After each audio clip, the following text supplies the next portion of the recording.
I'm here today really to speak about a conversation that's being had nationally, which is why not decrim all drugs and why just focus on entheogens?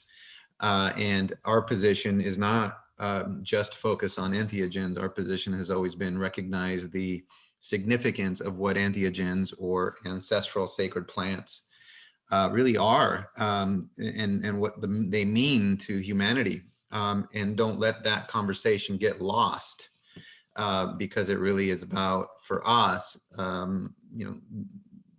the future of humanity to emerge with wisdom. There are allies in the ability of enabling healing and emergence of wisdom or spirit or greater awareness, whatever it is we want to call it. When we say decriminalize nature, clearly we're talking about first entheogens, but for us, the entheogens are really portals into a deeper level of connectedness with all of humanity, with nature, with ourselves, and at the end of the day, with love, compassion, and understanding where we as individual beings fit into the greater connectedness of all creation. And so from there emerges a broader understanding of where we are relative to current paradigms that drive policy, for example. So when we say decriminalize nature, we're not just talking about entheogens, we're talking about decriminalizing ourselves, because we are nature. And which really means decriminalizing our consciousness and our connection to reality. Yes, for the last 4,000 years, I'll show shortly in this presentation, there has been an aggressive push into the narrowing of consciousness. In that process has come a disconnection from nature, from ourselves, from each other. And many people, including myself, believe that this really is fundamentally a source of great discontent, not just in the individual, but in society, that feelings of isolation, of depression, stem from this process of increasing isolation, and entheogens are our allies. So my presentation really is about showing that we are natural allies to the Decriminalize All Drugs movement, natural allies to the environmental movements, natural allies to social justice organizations, environmental justice organizations. And really, at the end of the day, what we are about is shifting paradigms away from fear and anxiety, which is a great driver of our world, particularly over the last 4,000 years, expanding out, and shifting that towards coming from a place of lessened fear and heightened compassion. So let me start now with this presentation. Can you all see this slide? Yes? Okay. So I've titled this for simplicity, although for me it's very important. This is how I understand what's happening in the world now. If you all know the prophecy of the eagle and the condor, the eagle represents the emergence of individuation, of innovation, science reductionism, intellectualism, almost the worship of knowledge and information as opposed to wisdom. And it's where a lot of innovation has come from in the world. And here we are talking to each other on a product that emerged from the eagle, if you will, or from scientific reductionism. And so we, while there have been huge costs of the emergence of this in terms, particularly on land-based people and people of color around the world, but all peoples dating back 4,000 years ago, there's also been benefits. So this is not a testament against anyone or anything. It's more of a call for emergence of wisdom into the human conversation and the power of entheogens to enable that. These are some of the co-founders with us, and you see here this beautiful, diverse group of people that is Oakland, and this is from where we emerged. So, first we'll start with the war on humans by humans, or the emergence of the eagle, and I promise this is going to get at the very end very grounded in where do we go from here. But first I want to start with 4,000 years ago, the emergence of the war on land-based people. And here we see empires growing As empires grow, as people with strong positions of power, we see the assimilation of land-based people under their domination and subjugation, and in that process emerges sort of this paradigm of control. And then, so 3,000 years ago, we see the emergence of the war on consciousness that was recently written about in Brian Murarescu's book, The Immortality Key. It is about oppression of community gatherings, especially spirit-based ceremonies. Wars on pagans, savages, witches, warlocks, medicine people, curanderos, shaman, this process began attacking the ecosystem and spirit-based societies, forcing service to centralized governments, and forcing individuation, separation of nature toward the concept of God as man, man as God, domination of nature in service to kings, overlords, war chiefs. And so the concepts of narrowing of consciousness and separation from the ecosystem spread throughout the world now.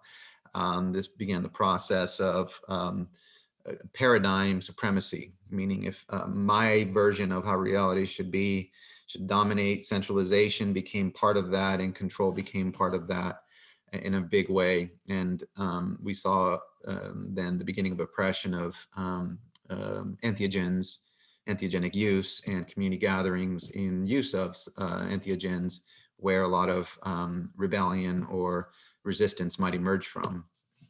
And then 500 years ago, so now power has become centralized. We're speaking specifically in Europe. And so my ancestry on my mother's side, half of my mother's side, part of my father's side is from Spain and Italy.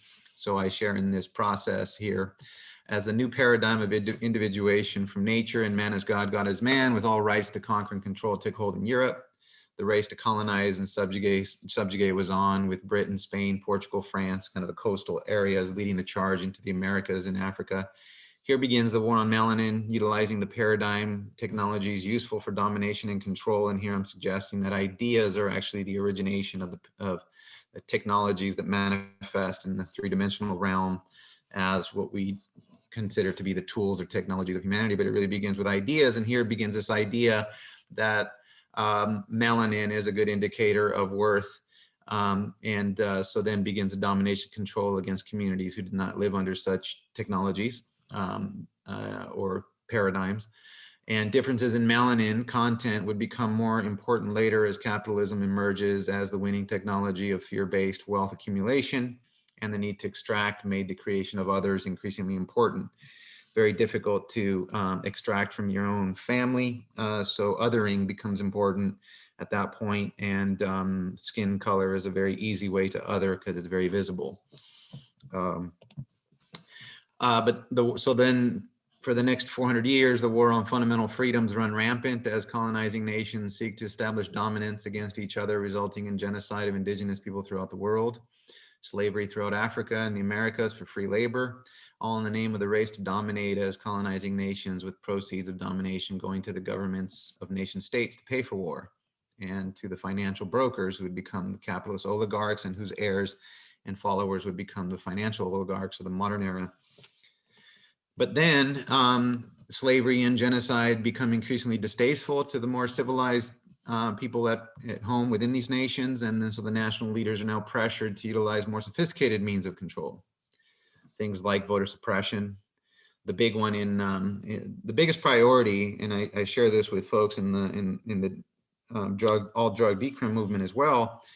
I spent 10 years organizing, political organizing and social justice organizing, about 15 years organizing in communities of color, Black and brown communities in Albuquerque and San Jose, in Oakland.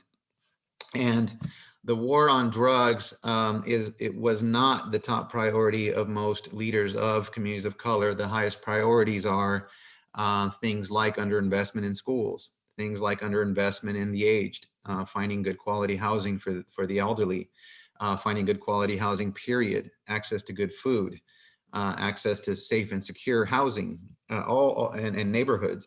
All of these things are the huge priorities that really impact the daily lives and stressors of these communities. The war on drugs is a priority, but it's pretty, down lower than these, because these issues impact the ability of people to have sovereignty over their own lives in every day-to-day life. So underinvestment in schools obviously is a big concern, because it means that people are unable to emerge with sufficient education to be competitive in the world, or even to simply have sovereignty over their own consciousness in the world in a real way.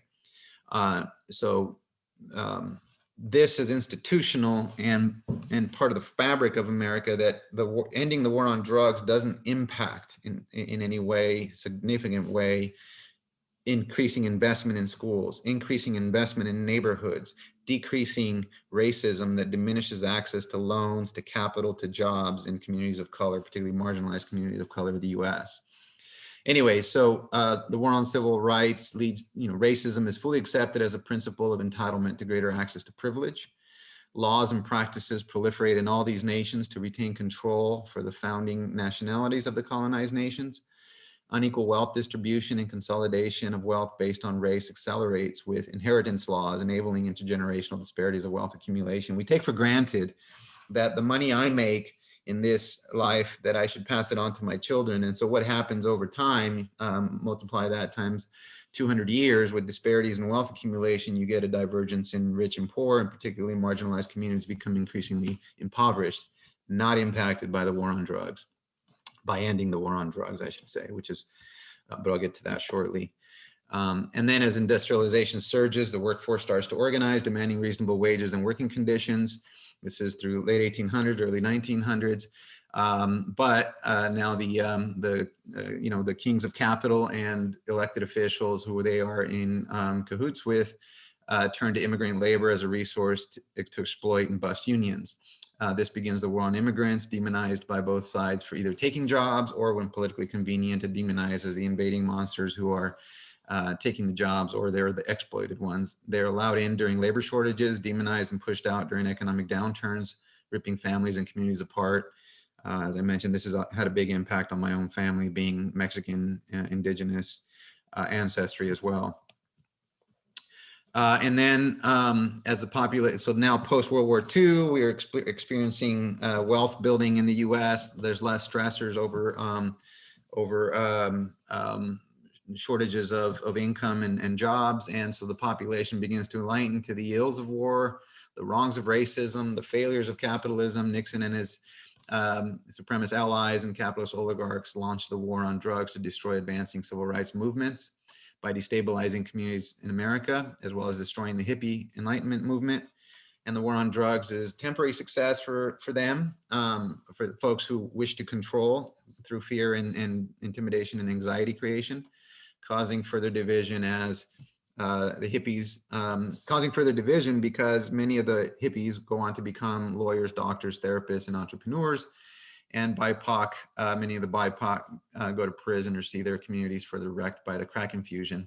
Here in the Bay Area, this is kind of a big deal, a big conversation, because many of the leaders in the through the movement of the 60s and 70s, the flower movement, the hippie movement, have become leaders in the psychedelic space. But we don't see that same leadership emerged out of the Black, brown communities. There was the war on drugs really sort of cracked down conversations about benefits of psychedelics and plant medicines. And so control by the colonizers' ideological heirs is retained for the next 50 years, solidified by Reagan and the whole movement towards privatization and political economic policies advanced by neocolonialist economists. And now we move into the current information age, which accelerates at a mind-bending pace. The world is now united through the exchange of information. Chaos ensues as humanity struggles to understand how to adjust to the one village, infinite information, virtual reality. Chaos magicians who are able to manipulate information domains through sophisticated algorithms and then connect these strategies to three-dimensional realms of on-the-ground reality begin orchestrating the great paradigm wars. There's a great book out, perhaps some of you have read it, called the Surveillance Capitalism, the Age of Surveillance Capitalism, which really goes into how we're right on the forefront of a new type of control and manipulation of human behavior, using fear as a key weapon to control and further consolidate capital. Information is now used to consolidate further wealth and worth wealth further, and fear mongering is a weapon of choice for folks who are looking to institute control. And so I argue that this is really what we're in now, is a paradigm war between love and fear. And this is just some definitions from The Age of Surveillance Capitalism. Number 2, particularly, it's a parasitic economic logic in which the productions of goods and services is subordinated to a new global architecture of behavioral modification. So really what all of this leads to is the narrowing of field of awareness. And so this is over the last 4,000 years, what we've seen with human beings is the narrowing of the field of awareness. Detachment from interconnectedness, disconnection from the logic of nature, and erosion of connection to spirit, higher moral authority, reverence for life, which, at least for me, I believe this is a great source of depression in humans. But on the flip side, we see the reported benefits of entheogens among users is expanded awareness, greater interconnectedness with nature and each other, greater understanding of the lessons of nature, and greater connection to spirit, and a greater sense of a reverence for life. And, you know, from my own philosophy, it's almost as if nature loves us and is trying to help us with the great paradigm wars, win the great paradigms war with these powerful plant allies. So for me, this was a great kind of awakening the first time I did a powerful mushroom journey in 2018, after 35 years of trying to heal some childhood trauma. Really enabled me to expand the interconnectedness here, and gave me the connections I needed to better understand what I was struggling with, which was fundamentally my addiction was an addiction to fear.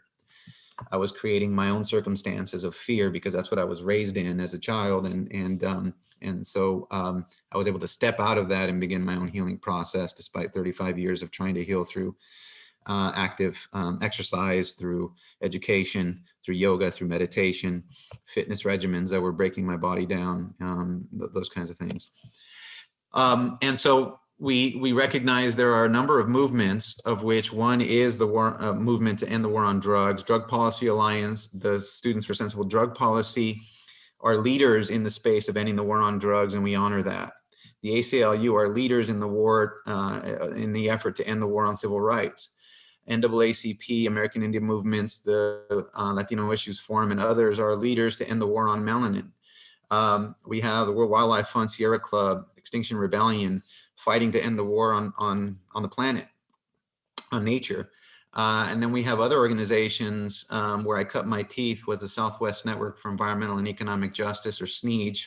In the 1990s, 80s and 90s, they were very strong in advocating and advancing the paradigms of environmental justice, that the environment is not just whales, but it's also, or pandas, it's also where our children live and breathe, and how healthy the air is.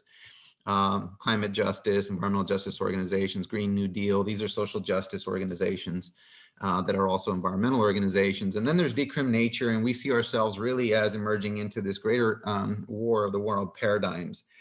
And this is why we believe it's important to not lose the identity of the movement. This is about expanding awareness, consciousness, and enabling us to reemerge from a place of love and compassion, which is in direct opposition to the current momentum of a society that really lives in a high state of fear. So we advocate for use of words such as treatment, support, compassion, as opposed to war on drugs, or psychedelic drugs, because those send our elected officials into their lizard brain state of fear and anxiety. So as opposed to using love and support and compassion and treatment,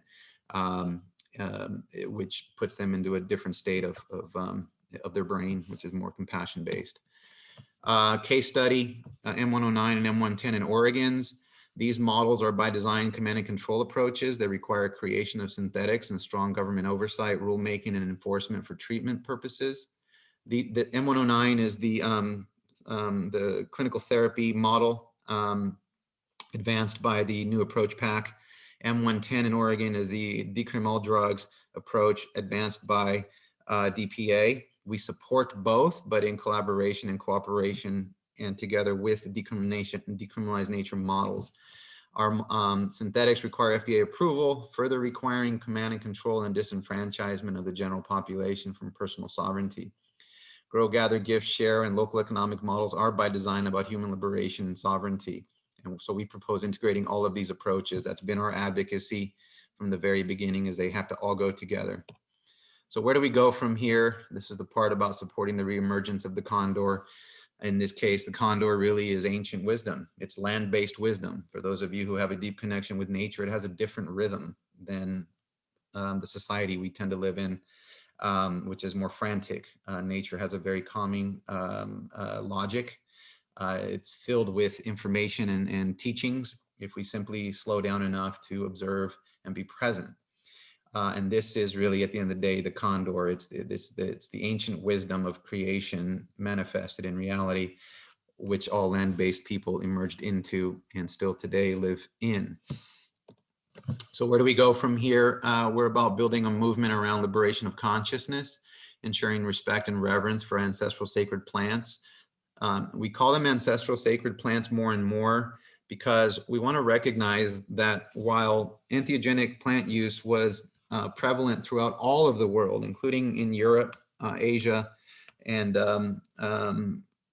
all areas where humans lived, most recently, because of escaping oppression, it is most recently still manifesting, and our teachers emerge from indigenous communities, the Mazatec, the Comanche, the Wixárika, the Ashwad, the Quechua, the Bwiti, on and on around the world. We have indigenous people who've never stopped using plant-based medicines. And so when we were advocating for a different model than pharmaceuticals or medicalization, we're suggesting our teachers really are present and still present in communities of color around the world.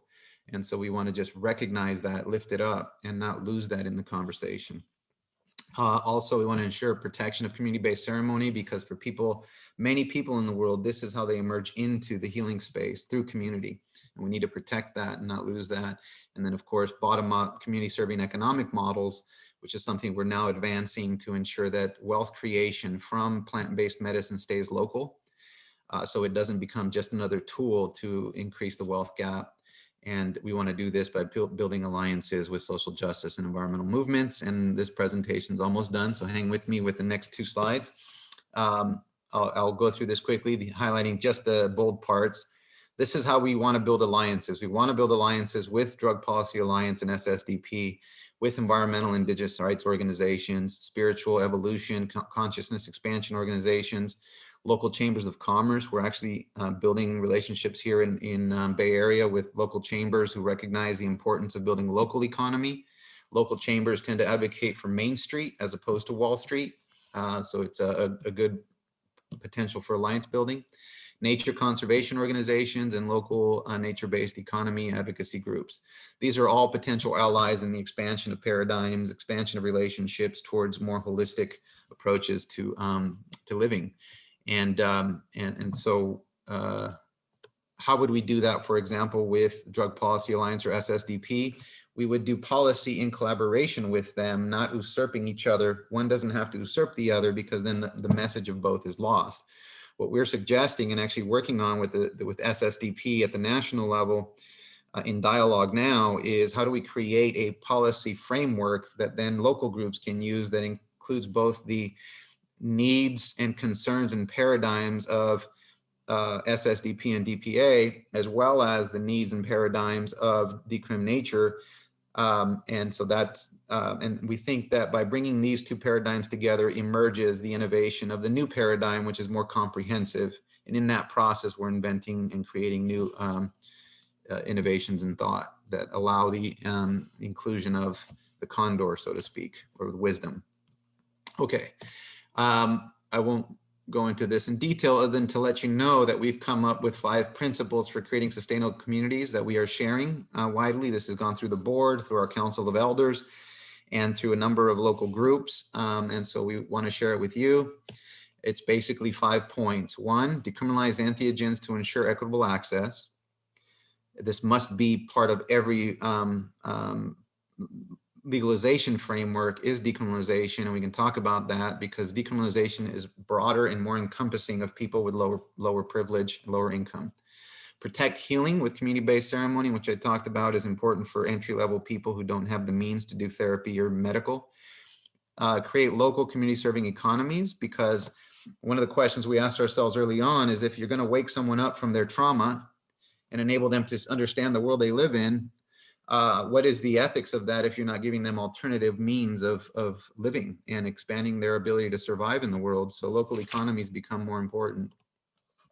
And then finally, as synthetic markets emerge, we need to ensure that the benefits are shared broadly via strong social equity programs. So many of the pharmaceuticals that are emerging, synthetics that are emerging, are building off of compounds that have been nurtured by humanity for thousands of years. This is the public domain of consciousness enhancing compounds. And so that should be where we target social equity programs. And then finally, we have a sustainable relations committee in Decriminalize. We're looking at a global, looking at this globally as we decriminalize entheogens. How do we ensure it doesn't become another Western means of exploiting local indigenous communities around the world, but how instead do we do it in cooperation with them, where they are telling us what they want from us.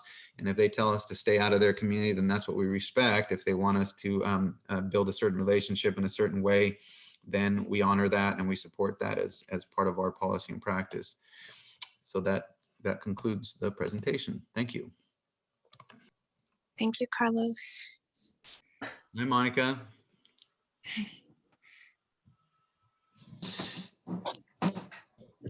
A question. Oh, I'm sorry.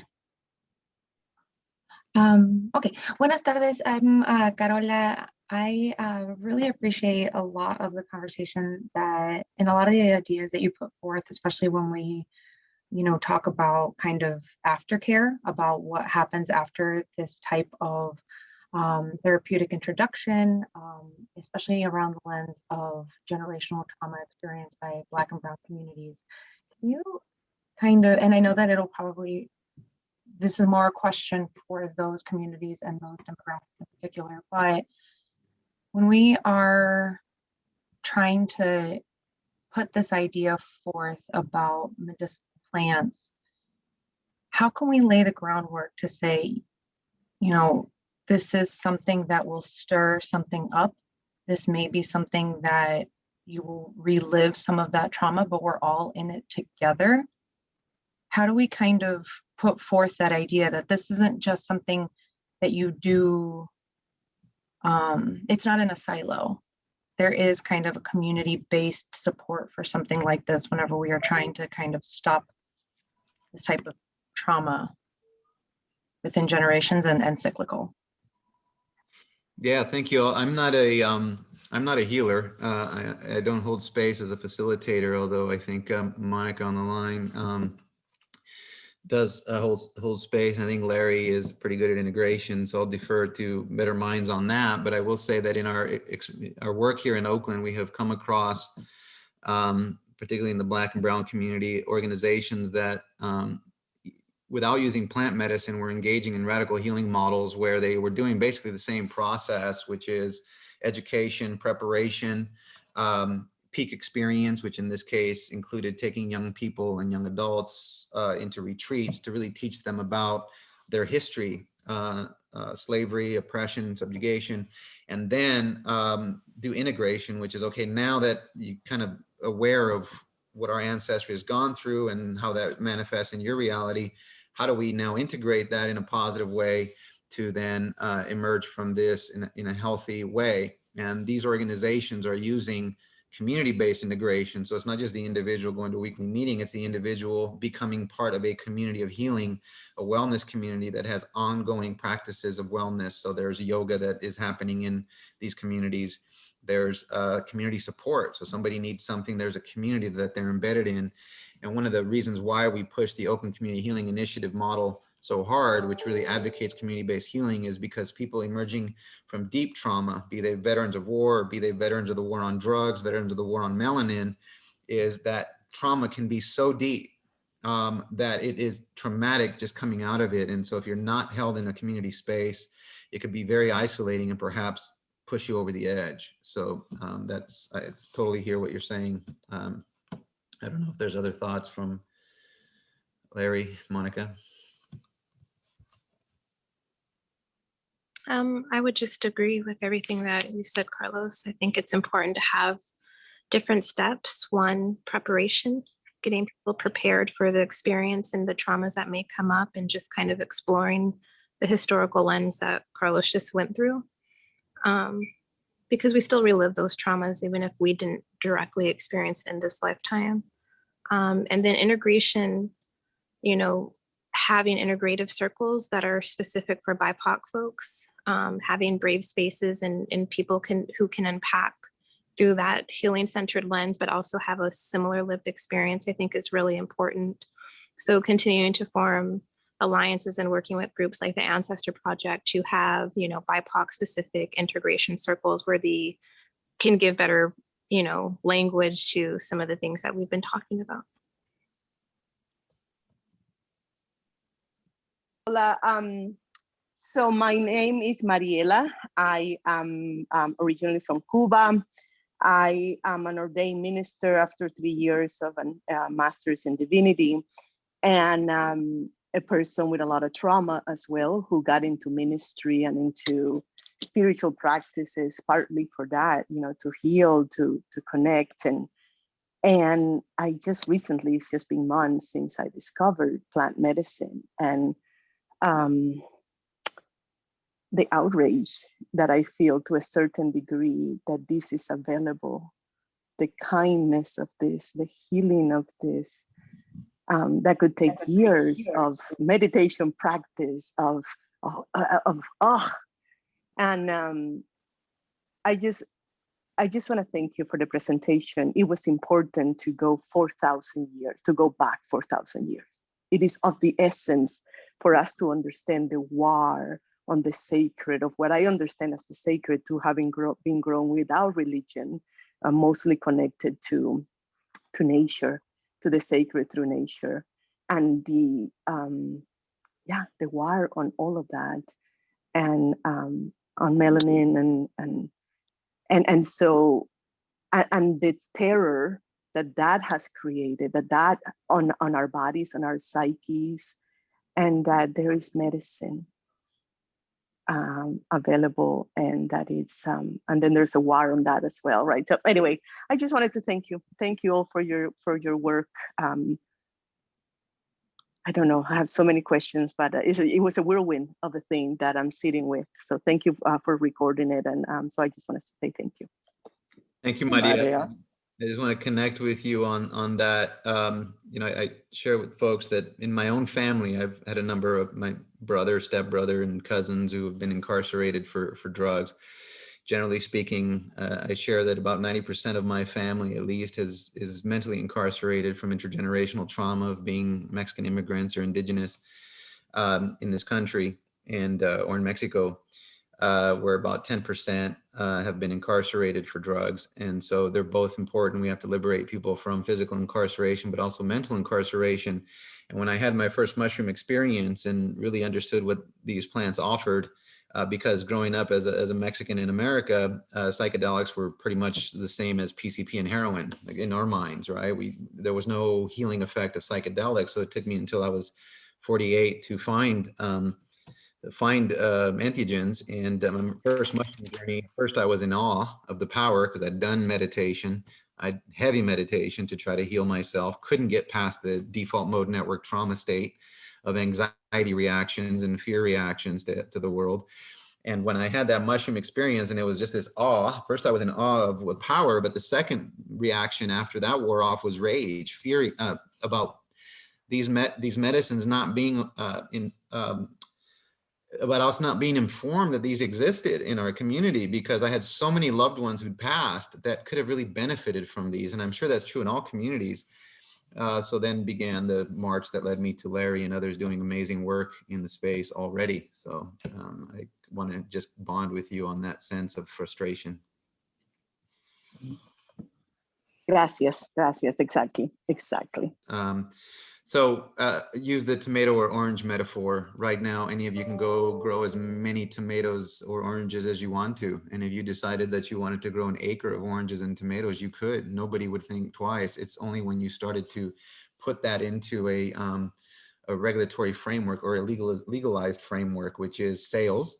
So if you even go to the corner and start selling bags of oranges, you are now in a regulated framework.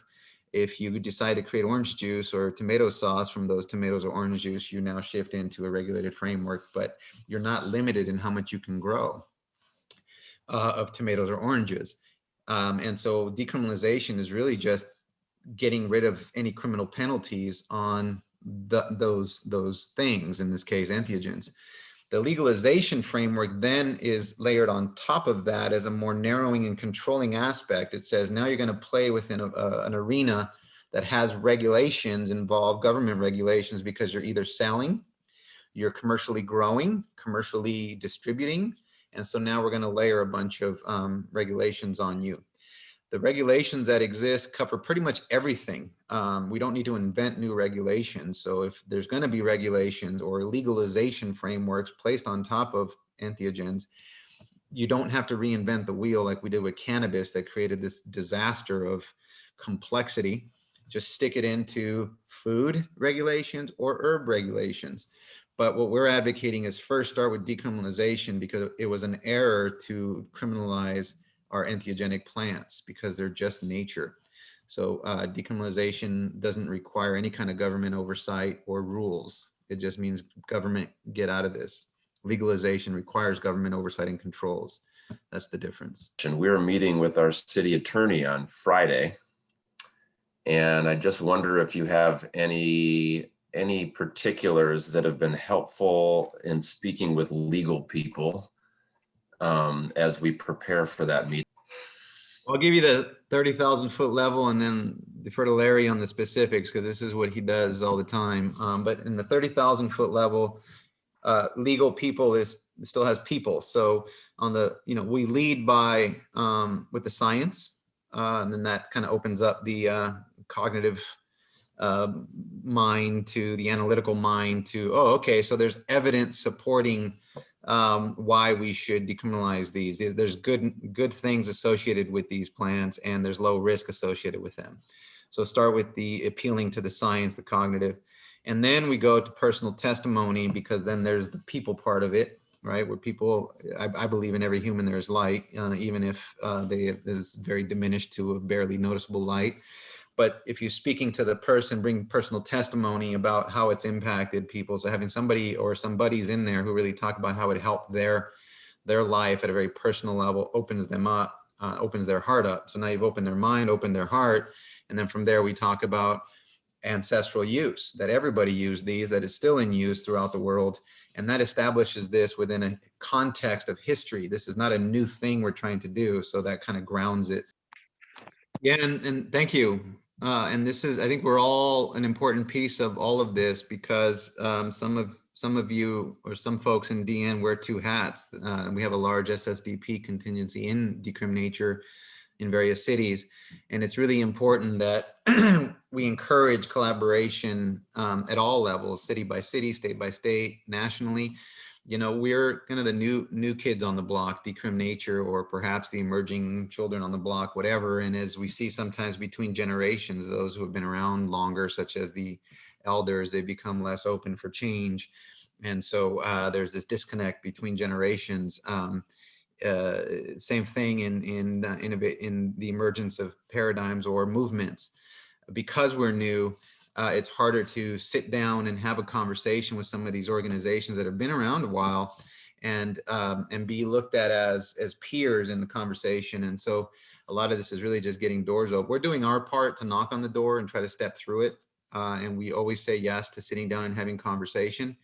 But on the other hand, in California and in Oregon, Drug Policy Alliance was clearly protective of their policy. They've been doing this work a long time, and it's harder to open up. I respect that. I honor that. I see that. But at the same time, we don't have a lot of time. So I think conversations happening at local levels between SSDP and local Decriminature groups is what's going to change this.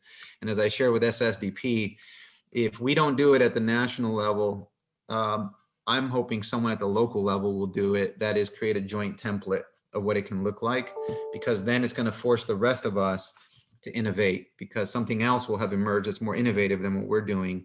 And that's great. So if anybody at the local level wants to also do this, we're there to help. Thank you so much.